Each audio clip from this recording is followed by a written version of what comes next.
बिस्मिल्लाहिर्रहमानिर्रहीम। इय्याका नअबुदु व इय्याका नस्तईन।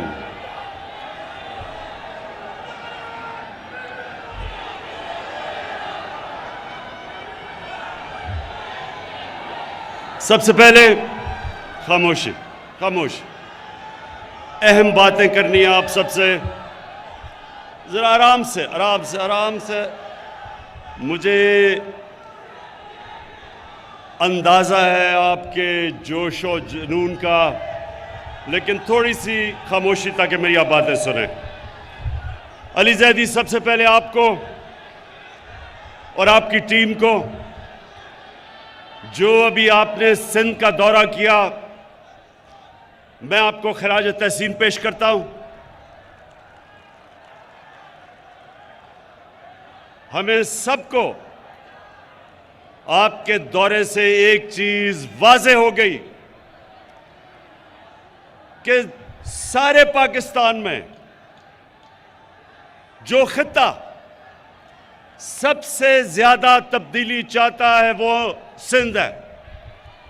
सिंध के लोग आजादी चाहते हैं ये डाकू जरदारी से, और इंशाअल्लाह आपने तो दौरा कर लिया, अली ज़ैदी और शाह महमूद आप भी थे उनके साथ। अब अगले बारी मैं आ रहा हूं अंदरूनी सिंध का दौरा करने के लिए आपके साथ।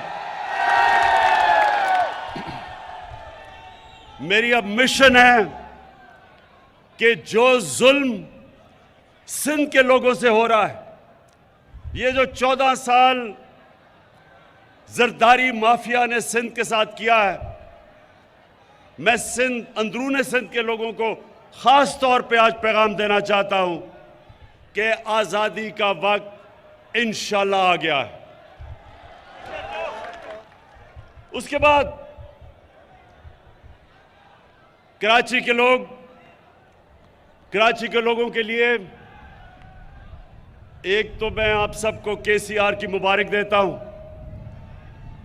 क्योंकि KCR अभी बनने वाली है। अभी तो ग्रीन लाइन, खैर उसकी मुबारक देता हूं, ग्रीन लाइन आ चुकी है, लेकिन अभी जो हमारा कराची का पैकेज आपके सामने आता जाएगा, और मेरा ये यकीन है कि कभी कराची में किसी गवर्नमेंट ने, फेडरल गवर्नमेंट ने कभी वो काम नहीं किए जो इंशाल्लाह हम करने जा रहे हैं।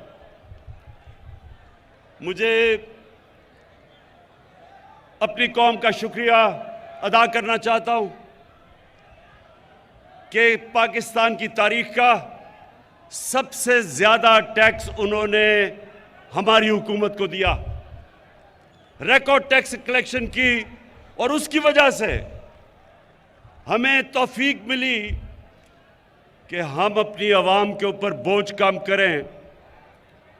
हमने 20 रुपए पेट्रोल और फजलुर रहमान को कम किया।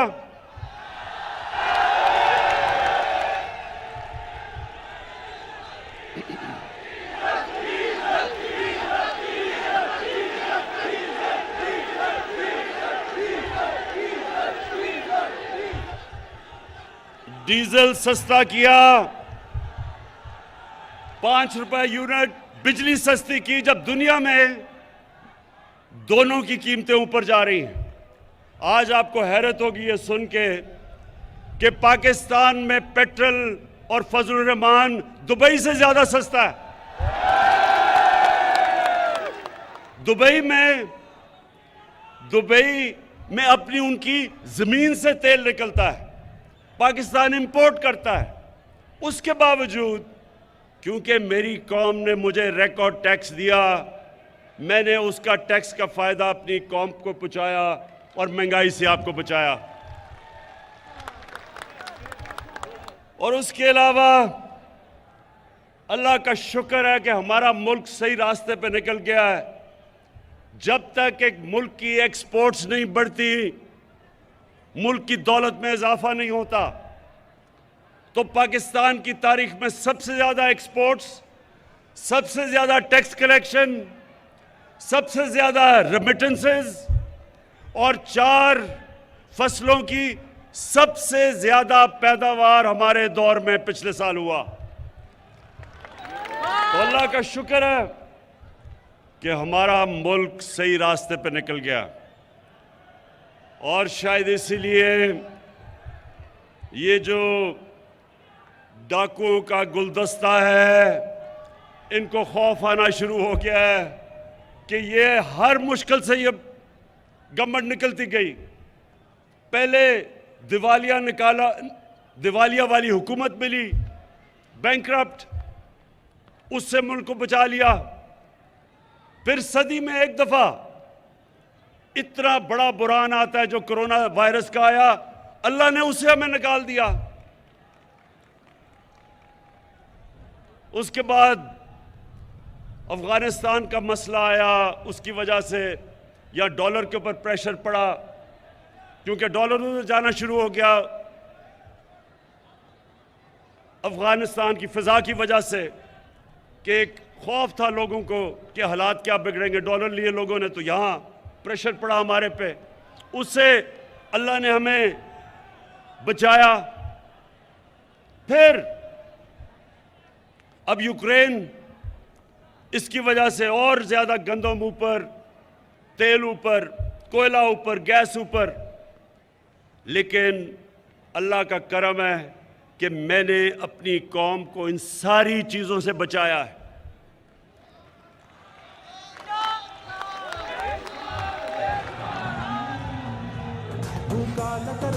तो अब आज जो मैं आपके सामने बात करना चाहता हूं, मेरे बाशऊर कारकुनों, अब जरा आराम से सुने।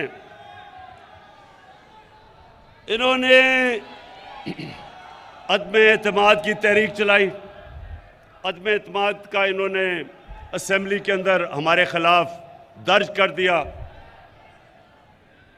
मैं आज अपनी टीम को बता रहा था कि इन्होंने वो काम किया है जो मैं अल्लाह से दुआ मांग रहा था कि ये करें।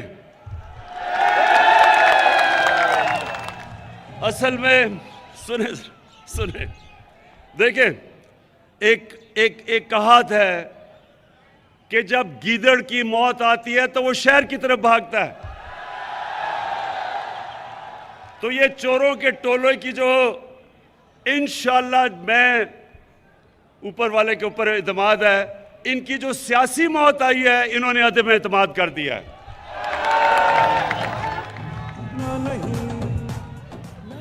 मेरे एक मिनट, कराची के सुनो तो सही, सुनो। कराची के कारकुनों, देखो, आपका जो चेयरमैन है पार्टी का, उसको दुनिया की क्रिकेट की तारीख में 5 या 6 टॉप कप्तानों में माना जाता है। सुने अभी। और क्यों माना जाता है? क्योंकि क्रिकेट में कप्तान की कामयाबी का राज क्या होता है कि वो पहला दिन जब टेस्ट का शुरू होता है तो तब से वो प्लानिंग करता है कि दूसरे दिन क्या होगा, तीसरे दिन क्या होगा, चौथे दिन और 5वें दिन मैच उसने कैसे जीता है। अगर उसमें ये सलाहियत ना हो, वो कामयाब कप्तान नहीं बन सकता। तो मैं बड़ी देर से इंतज़ार कर रहा था ये चोरों के टोले की, ये डाकुओं की। 25 साल से जद्दोजहद कर रहा हूं, 25 साल से इन चोरों के खिलाफ मैं जहाद कर रहा हूं। ये पॉलिटिक्स नहीं कर रहा, जहाद कर रहा हूं, क्योंकि मैं अपने मुल्क के लिए इन चोरों के खिलाफ लड़ रहा हूं। तो मैं, अब जरा सुने, अब मैं इंतजार कर रहा था कि ये हर 2 महीने के बाद चोर इकट्ठे होते हैं जी। आज गवर्नमेंट गई, कल गई, धरना हुआ, धरना उठा, लॉन्ग मार्च हुई। तो मैं ये 3.5 साल से मुल्क को संभाल रहा था, जो चोरी और दिवालिया निकाल के अरबों डॉलर चोरी करके ये मुल्क का बाहर लेके गए, तो हम उस मुल्क को संभाल रहे थे। लेकिन हर 2 महीने के बाद जी, अब गवर्नमेंट गई, कल गई।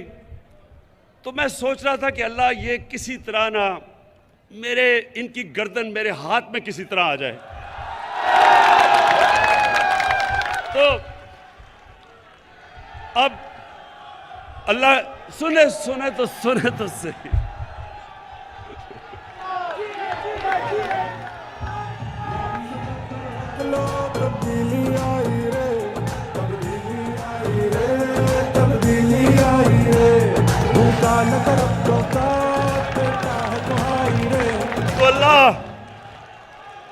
अल्लाह सुने सुने सुने, अल्लाह मेहरबान है, रहमान और रहीम है। एक इंसान जो अल्लाह से मांगता है अपनी कौम के लिए, उसकी ज्यादा दुआएं सुनता है। तो ऊपर वाले ने मेरी दुआ सुनी ली और मैं दुआ ही कर रहा था कि किसी ना किसी तरह ये अदम एतमाद की वो दर्ज कर दे। अब क्या होगा, अब जरा सुने, मैं आपके सामने रख रहा हूं। ये उधर आ गए हैं, ये उधर फंस गए हैं, जिधर ये सिर्फ उधर फंसे नहीं है ट्रैप में, ये उधर नहीं फंसे कि सिर्फ ये इनकी अदम एतमाद की तहरीक फेल होगी, ये इधर नहीं फंसे। कप्तान ने आगे की तैयारी की हुई है। अदम एतमाद की तहरीक जब इंशाल्लाह ये जब हम जीतेंगे, उधर मैं रुकूंगा नहीं, मैं इनके पीछे जाऊंगा, मैं इनको छोड़ूंगा नहीं। जो अब तक मेरे हाथ बंधे हुए थे, फंसे हुए थे, कभी ये मसला, कभी दुनिया का, अब जिस तरह मैंने बताया कोरोना आ गई तो लॉकडाउन हो, मेरे अब हाथ, वो जो जंजीर बली हुई थी ना, वो अब खुल जाएगी। और मैंने सुने, जरा सुने, पहला मेरा टारगेट होगा जिसके ऊपर बड़ी देर से, जो मेरी बंदूक की नशिस्त पे बड़ी देर से उसके ऊपर आया हुआ, वो है आसिफ अली जरदारी।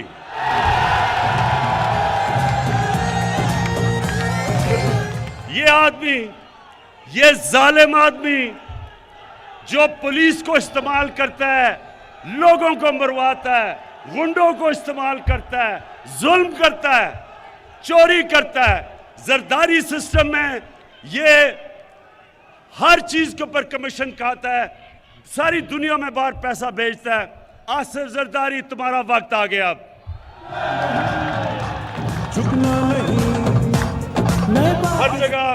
हर जगह ये पीछे फिरता है, पैसे के टोकरे लेके।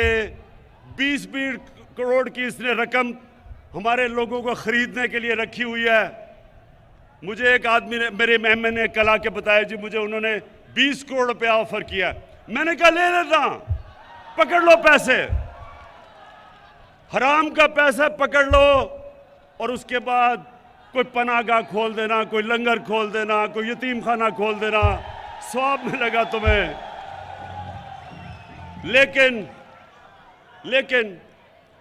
लेकिन जरदारी, ये जो जब तुम्हें नैब बुलाती है तो कमर में दर्द हो जाती है।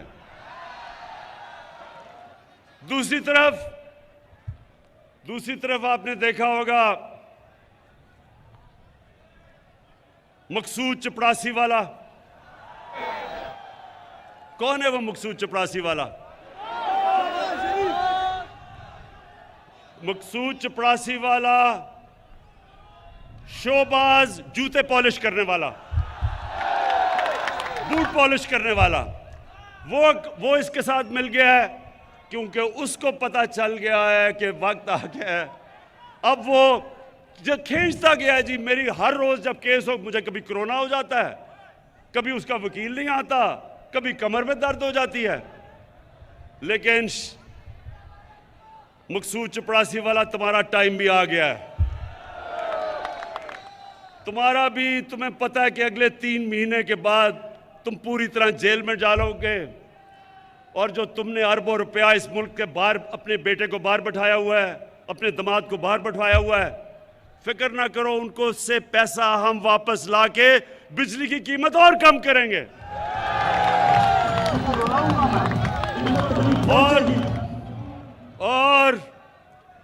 और फिर इनके साथ मिल गया है डीजल।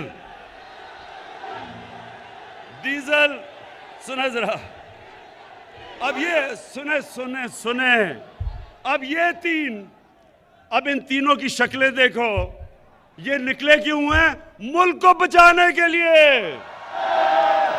ये चोर जो 30 साल इस मुल्क का खून चूसते रहे हैं, अब इकट्ठे हो गए हैं कि जी मुल्क को इमरान खान से बचाना है। मुल्क को नहीं आपने बचाना, अपने आप को बचाना है इमरान खान से। और फजलू सुन लो, क्योंकि मौलाना इसको कहना गुनाह है, इसको मौलाना कहना गुनाह है। डीजल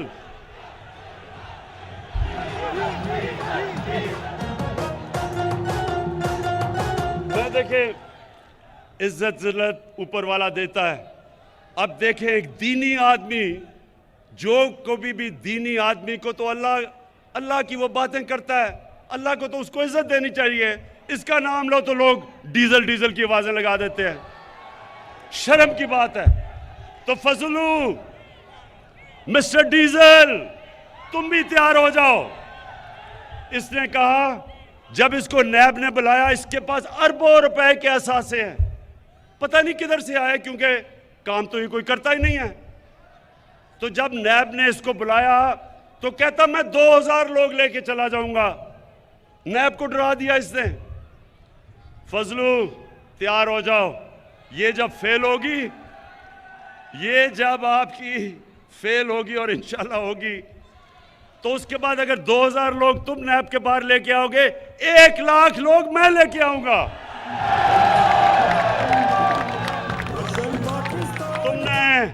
तुमने इस मुल्क का दीन का काफी हमारे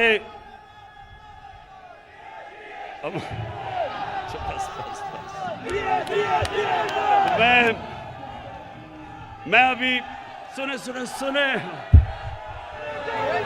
इंशाअल्लाह अभी मैं जुमे को दीर जा रहा हूं। दीर के लोगों ने मुझे बुलाया हुआ है।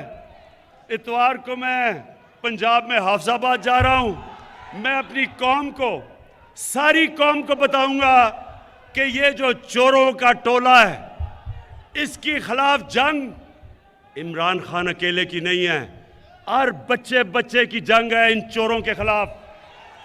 हर पाकिस्तान की, चाहे औरत हो, चाहे माँ हो, चाहे बाप हो, हम सब ने ये जो 30 साल इस मुल्क से करते रहे हैं, हमने सब ने मिलके इनको उधर पहुंचाना है जिधर इनको बहुत देर से पहुंचना चाहिए था, पाकिस्तान के जेलों के अंदर।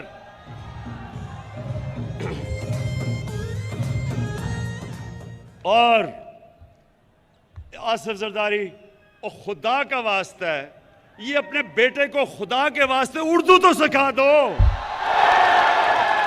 15 साल हो गए हैं, बारिश आता है 15 साल के बाद, चीनी उगता है। खुदा का वास्ता है, मैंने अंग्रेजों को 2 साल में उर्दू सीखते देखा है। 15 साल हो गए हैं, कभी इसे यही नहीं पता कि लड़की आता है या आती है, इसे ये भी नहीं पता अभी तक। और ये टोला, ये चोरों का टोला मुल्क को बचाने के लिए निकला है। ये उधर आ गए। फिर से मैं कहता हूं, जब इन करप्ट चोरों की मौत आती है तो ये आज असेंबली की तरफ जो आ रहे हैं, अल्लाह तेरा लाख लाख शुक्र है कि तूने मेरी दुआएं कबूल कर ली हैं। और इंशाअल्लाह मेरे पाकिस्तानियों, मेरे कराची के लोगों, इंशाअल्लाह ये मुल्क एक बड़े अजीम ख्वाब का नाम है। इस मुल्क बनने के ऊपर जो नारा लगा था वो ये था कि पाकिस्तान का मतलब क्या? ला इलाहा इल्लल्लाह। अल्लाह के सिवा हम कभी किसी के सामने नहीं झुकते। और ये डाकू जिन्होंने पैसे चोरी करके बाहर रखे हुए हैं, ये हर बाहर से ताकतों के सामने ये झुकते रहे हैं। इस मुल्क के ऊपर 400 ड्रोन अटैक्स हुए 10 सालों में, जब ये जरदारी और नवाज शरीफ इख्तियार में थे। एक दफा ये नहीं बोले। कौन बोला था? तहरीक इंसाफ निकली थी। हमने यहां धरने किए थे ड्रोन्स के खिलाफ, क्योंकि ये वो लोग हैं जो जिन खुदाओं की पूजा उनकी करते हैं, जिधर इनका पैसा पड़ा है। चोरी का पैसा इनका उन मुल्कों में पड़ा हुआ है, ये कभी उनके सामने अपने मुल्क की मफादात के लिए खड़े नहीं होंगे। मैं हमेशा समझता हूं कि पाकिस्तान को सबसे दोस्ती करनी चाहिए। किसी मुल्क के मैं खिलाफ नहीं हूं, लेकिन मैं किसी मुल्क को ये इजाजत नहीं दूंगा कि मेरी कौम के मफादात के खिलाफ वो कोई कार्रवाई करे।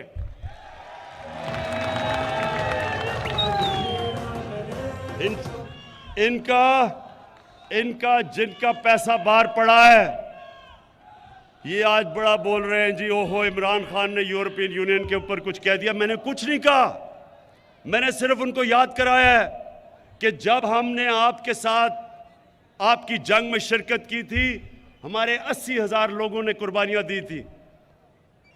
हमारे मुल्क में कबायली इलाका हमारा तबाह हो गया था।